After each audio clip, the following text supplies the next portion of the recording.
Good morning, afternoon, or evening, wherever in the world you might be. Now, November was a milestone month for the financial wellbeing industry. We've had more RFIs, or tenders as they used to be called, in November alone than the whole of the previous 10 months of 2021. And this is really exciting. It shows that employers are embracing the unique opportunity to support their people's financial wellbeing. And there's a couple of particularly noteworthy things that I've noticed in these tenders. Number one, gone was the vagueness that we'd become used to. These tenders are now very specific with their request, a specific requirement for financial education as part of a financial wellbeing program. And number two, the majority of employers are admitting a gap in their knowledge and their understanding of their people. So they see the launch of financial education as a journey to understand their people's needs. And it strikes me that this is a great inspiration for this session, where I'll be sharing my experience and that of our clients, all about the journey, that journey of building and delivering a financial wellbeing program that people actually genuinely need. Now, no matter how old we are, where we live, our interests, or how much money we've got or not got, money affects us all, unlike anything else.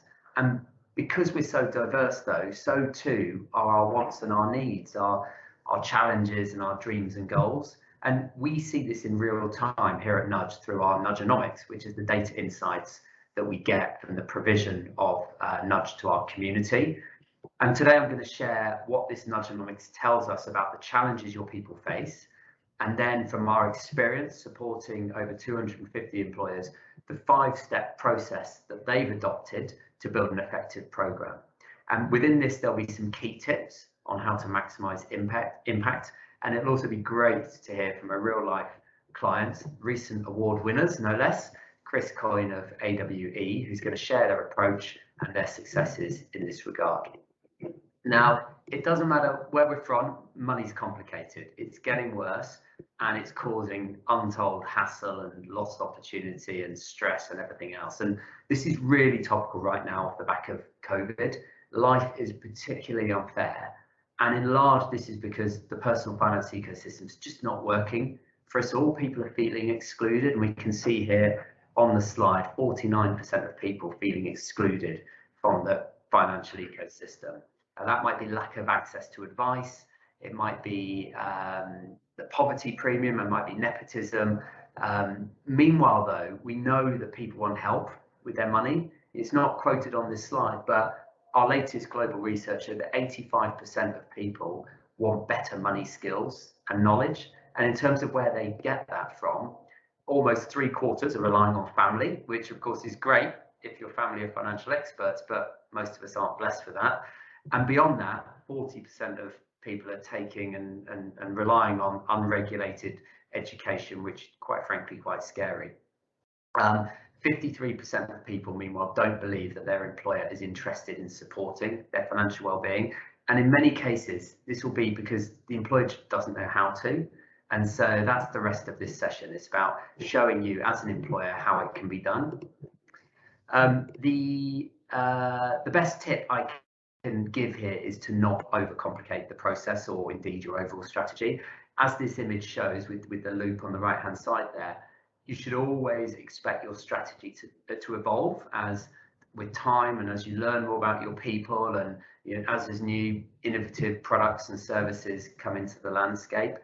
But the really compelling case here to get this right, because we've seen that employers who are providing financial education are reporting their people are 4 times more likely to feel pride and commitment in their financial situation. They're twice as likely to feel hopeful about their financial situation, and they're 23% more likely to stay with the employer. So onto this first step.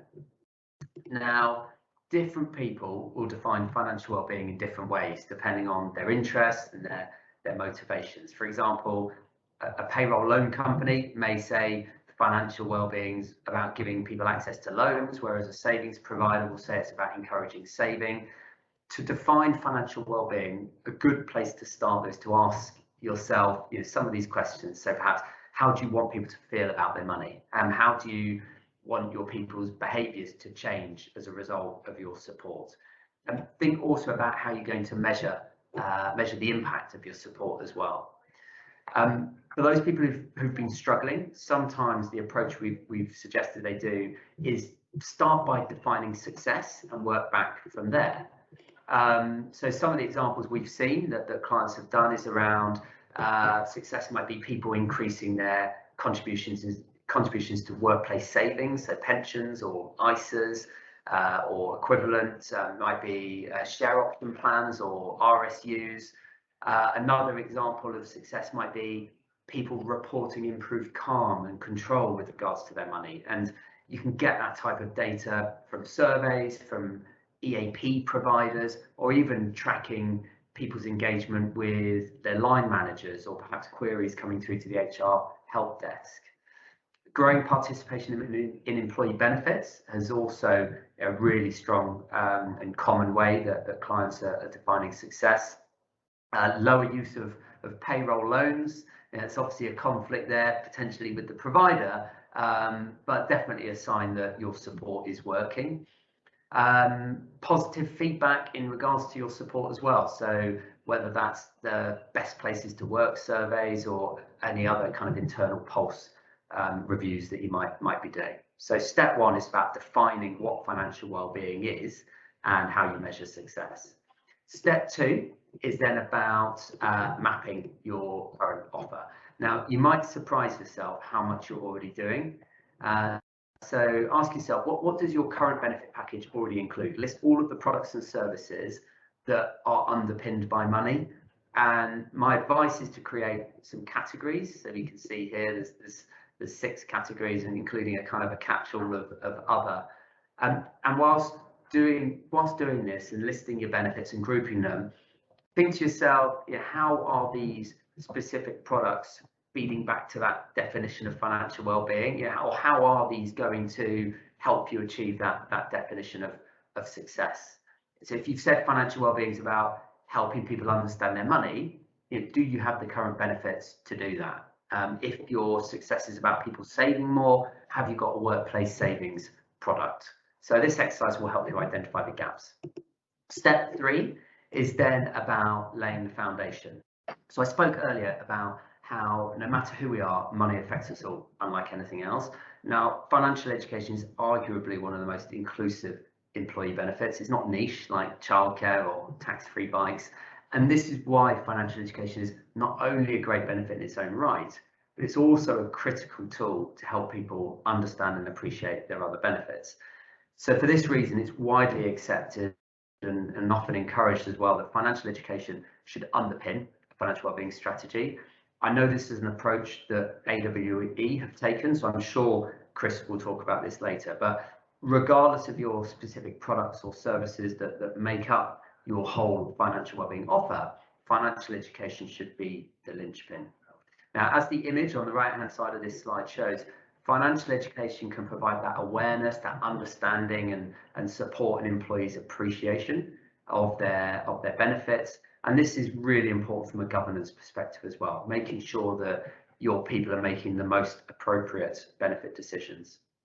The other financial wellbeing products can then provide that fulfillment. And recognizing the importance of financial education, unsurprisingly, many of the product providers who kind of sit at the top of that image are now bundling financial education for free alongside their product offerings. And whilst that can look attractive, you should take time to understand the provider's commercial model. This, of course, will influence the quality and indeed the credibility of the education they're providing. So just ask yourself, is the provider aligned to our definition of financial wellbeing? Now, I guess getting onto the crux of this session, step 4, it's about understanding your employee needs. Now, whatever the organisation, you're a collection of individuals, none of whom are the same. People don't just feel unique, they of course are unique. And so you need to ask yourself, do you understand their financial stress levels? Do you know if they're the sole breadwinner or they're married to a lottery winner? How many children are they supporting? Are they supporting elderly relatives? Do you know what they're worried about that's taking their mind off their jobs? Now, surveys can't really help you here because people don't tend to be that honest, but data insights can.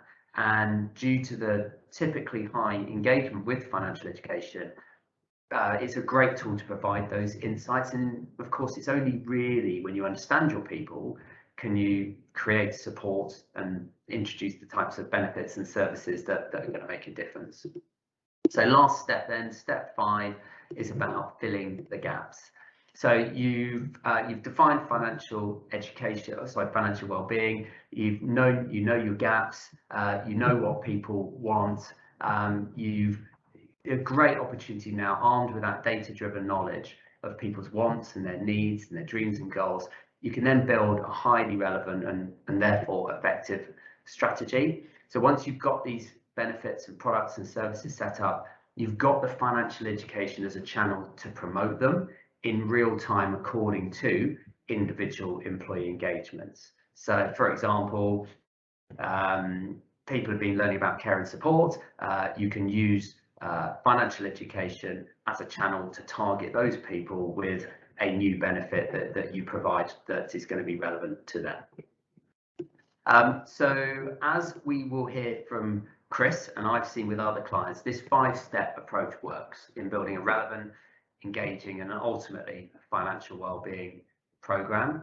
And the main couple of ways that employers are measuring the impact is firstly about employee feedback, and secondly then engagement and take up with the other benefits. And here are some examples that I've seen of both. So on the qualitative side, thinking about the employee feedback, I'm sure we'll hear from Chris in a moment.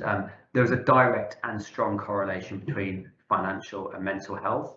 And so aggregated across all of our clients, we've seen that when they get financial wellbeing support, as I mentioned at the beginning, employees are 4 times more likely to feel pride and contentment in their financial situation. They're twice as likely to be hopeful, and they're 27% more likely to feel prepared for retirement.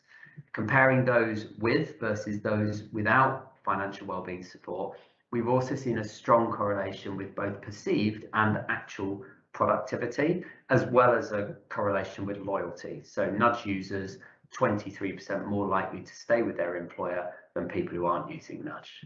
Rolling all of that up, those who say that they've got money skills and knowledge and control of their money are 23 times happier than and more satisfied than those who haven't. Meanwhile then, looking at the benefit engagement, the broader benefit engagement, the stats speak for themselves. And these, many of them are the basis for many award wins that we know these clients have won. We've got lots of case studies on our website that I'd encourage you to seek out. Particularly William Hill and Siemens stand out to me because of the published results. So check those ones out. So I am now delighted to welcome in Chris Coyne, Head of Reward and Performance at AWE, to talk through how they've delivered a financial wellbeing program that their people need, and how those people are valuing the program and some of the results that they've seen as a result. Okay, brilliant. So great you can join us today, Chris, to talk about how to deliver a financial wellbeing program, specifically one that people actually need. So thank you in advance for this. Perhaps a good place to start would be if you could give us a quick overview of your financial wellbeing journey. Thanks, Tim. Yes, good to be with you. Thanks for the invitation. Yeah, very happy to sort of try and share some of the learnings we've had from embarking on a financial wellbeing journey. For us, really, where I work currently, we started back in 2015, 2016, when I had the difficult exercise to deliver of closing a defined benefit pension scheme, which was always going to be tricky. Yeah. But I guess for obvious reasons, that began to highlight the need for financial education and from that financial well-being, because it generates such a heightened interest in all of our employees around their future financially, retirement, what it means, moving from the certainty of defined benefit to the uncertainty of defined contribution. The need, I guess, couldn't have been more obvious to us. So that was where it really all started. I guess that was probably in the early days, from my memory anyway, when financial education was seen as being part of something called financial well-being. In those early days, well-being, I think, was still seen very much as physical and mental and less around financial. And I don't want to claim to be some kind of early sort of a prophet of this, but I think that was very much on my mind, that it seemed obvious to us and to me that if you made people less worried financially, it was going to impact their overall well-being. So that began to be part of our thought process as well. So we began talking to yourselves and went live in 2017 with the Nudge platform. As I say, in those early days, it was very much pension focused. It was around DC education. But part of our strategy post-pension scheme closure was to roll out a much broader total reward strategy where people understood and were aware of the other offerings away from base pay and pension. And again, the flexibility of the way we could work with Nudge to support some of those wider initiatives and educate and inform people around our other benefits and how they worked, tailored to their interests. Then that began to be the other theme that we began to roll out. If you're interested in savings or you're interested in managing debt or whatever it might be, you can tailor your experience to understand and how best to use Nudge. So as time sort of passed by, we've used it more and more as a tool to align to our own corporate needs, our own calendar of recurring events supported by nudges. And I guess the final thing I'd say on that really is reflecting on the word journey, I suppose. Usually with a journey, you kind of know where you're heading and where you want to get to. And I think that something like this is very difficult and I would never declare victory. But just thinking about that in preparation for today, I guess I'd like to think of financial education and Nudge as a tool, a little bit like an EAP. It's become the norm now for a corporate to be expected to offer an employee assistance program to help people manage their stress or difficulties in their life. I think it should become the norm that there's a financial education program that's available for people to help manage their finances. And I think that for me was the ultimate destination on our journey when people see these as one and the same thing, really, that they know where to go to get help and advice. Yeah, perfect. So hearing you talk about journeys makes me think of small children in the back of my car saying, yeah. Are we there yet? And I guess there's an element of that with this, isn't it? You're never quite there. It's always evolving. Exactly. You don't want to say I don't know yet either. So. No. Brilliant. And it was interesting to hear you talk about and it specifically separate out, I guess, financial education and financial well-being, because for many years they were kind of mashed together and it was perhaps a bit of uncertainty about the differentiation.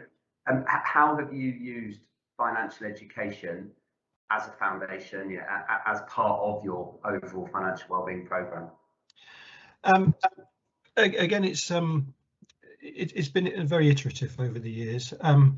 One of our starting points is in line with our wider business strategy. We've got quite a focus on what we call future careers, emerging talent. So we hire around 300 apprentices a year. Well, sorry, we hire about 150 apprentices a year, but we have about 300 in circulation in our organisation at any one time. So many of those are 16 to 18-year-olds.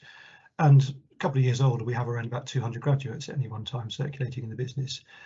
And for us, they're the people that are the future of our business, the future skills that in the world that we operate in, they're hard to find skills, and we want to make sure we do our best to hang on to them. So that population became an early target for financial education for us, partly because just our own experience of financial education in schools or early education not being great. And I think your own research picked up on this recently, didn't you? I think it's less than 10% of people get an adequate financial education at school. So something as simple as just putting one of my team in front of our new apprentices, our newer graduates, and saying, okay, how do you manage your money? And again, I think your research said something about people turning to YouTube, and we certainly found that. But interesting, the other alarming, but in the nicest possible way, the other alarming finding we found was the number of people who turned to friends and family for advice. So yes, obviously it's great to trust your mum and dad to tell you what to do, but that assumes mum and dad are well educated in financial matters as well. So for us, that really has been the sort of real focus of financial education. It's working with that population to make them understand the importance of everything from pension to managing debt, obviously with students joining with anything up to £45,000 worth of debt. Where our business is not in the easiest part of the world to find a house. So if someone wants a career with us and they want to buy a house, how do we support them to get mortgages and find money to rent initially? So a lot of those things, just explaining to them where the information and guidance was, has been really important. But I think off the back of that, what's also been really important to convince them that it is education is that it's seen as a product agnostic platform. This is not about telling you to go and take a loan from bank X or bank Y. This is the things you look for before you take a loan, and that's been a really, really important part of it. Yeah, I'm glad you said that. That's increasingly important point, I think, as the world becomes more litigious. Yes. And so in terms of that kind of that strategy that you've defined and the journey that you're on, have you defined financial well-being? You know, is there something specific, whether that's a set of behaviours or attitudes that you have given a tag to for financial well-being? The short answer to that is no, we haven't specifically called out financial well-being on its own. What we've tried to do is very much make it part of the overall well-being strategy we've got. So like a lot of organisations, it's fairly common now. We've got 4 pillars to our well-being strategy: mental, physical, social and financial being the 4th one. But in terms of defining what they all mean, for me, actually, when I reflected on this, mental well-being is actually the same definition as financial well-being, because it's about being in control, or if you're not actually being in control, at the very least feeling in control. So, you know, something might happen that's beyond your control, but actually knowing how to control it and feeling you're able to is a huge part of well-being. And I think on you apply that to financial the same as you might do to mental health or even physical health. You know, we spend a lot of time telling people how to control their diet or control their exercise, or if they are unwell, how to respond. And that's the other angle to this, which we apply across all those pillars. It's the understanding the difference between preventative and reactive. So if you apply that to financial well-being, you could perhaps potentially prevent yourself getting into debt or getting into too much debt. But if you are in debt and you react, how do you react and how do you manage it? So for me, it's about control, feeling control and knowing how to manage it when you do get into difficulty. Brilliant, that's helpful. And last question, I mentioned in my introduction about at the beginning of this recording about your recent award success. But I guess my last question is around, you know, what impacts other than that award success have you seen as a business from the approach that you've taken? Yeah, and obviously it was great to win awards, and I'm always delighted to win them because it is recognition from sort of outside experts and industry peers that what you've done is industry leading, I hope. So that is obviously one measure of success, but no, it goes a lot deeper than that, because what's a lot more important to us is actually what our own people are saying and how our own people are behaving. So to do that, I mean, you always fall back, I find in my experience, on a mixture of the sort of the objective and the subjective. You sense what's going on around your organisation, how people respond when you're chatting or you meet people. Certainly in the days when we could bump into people in corridors, and increasingly I hope we can in the future, you get feedback, and that's invaluable. But of course we have much more objective data available, and there's a real focus in our wellbeing strategy at the moment on bringing all of our data together to understand what's actually happening. And I think there are 2 or 3 lines of data for me that showed the impact and I guess at the same time the success of our wellbeing strategy, of which financial is a huge part. From our ongoing engagement surveys in the year 2019 to 2020, 3 or 4 figures just to share with you. The number of people who were comfortable to discuss their own well-being increased from 22% to 66%. Wow. The big one, which you know, speaks volumes for how we promoted the various tools and financial education, again being a big part of that. The number of people who said they were aware of the tools that were available to help them increased from 60% to 88%. And 2 others just to finish with. The people asked, does my organisation support me in all areas of my well-being? And we've defined well-being so they know what they're thinking about. We moved from 49 to 72%. And the icing on the cake, which is a little bit different from an award, but it was very pleasing to us, we also take part in the Best Companies Index, which is aligned to the old Sunday Times Best Companies to Work For. And we were delighted that we were rated as company number 21 out of 25 companies to best big companies to work for. And that decision is driven by looking at your data and looking at survey results that organisation does. So for me, informal feedback, yeah, people are talking about it a lot more positively, because what I didn't mention when I talked about our journey is we had quite a cautious start. We've got a very cautious population. The nature of our industry is high security, so people are very wary of engaging with outside platforms. But you know, it took us time to get there. But those results in the last year or 2 for me were measures of how far we've come. But we've still got more to do, definitely. Yeah, no, I mean, some amazing stats there, and no surprise therefore to have heard about your award success. So congratulations, and yeah, thank you for your support with this session and beyond, and look forward to speaking to you again soon. Thank you very much, Tim. It's a pleasure. Nice to talk to you. Okay, so all that is left is for me to summarise. So thank you to Chris and to you for joining this session and hearing how you can build a financial wellbeing program that people need, and therefore a program that works. So with this 5-step process, not only is it simple and easy to achieve, as you've seen, the results are impactful and speak for themselves. Thank you very much. Over to you.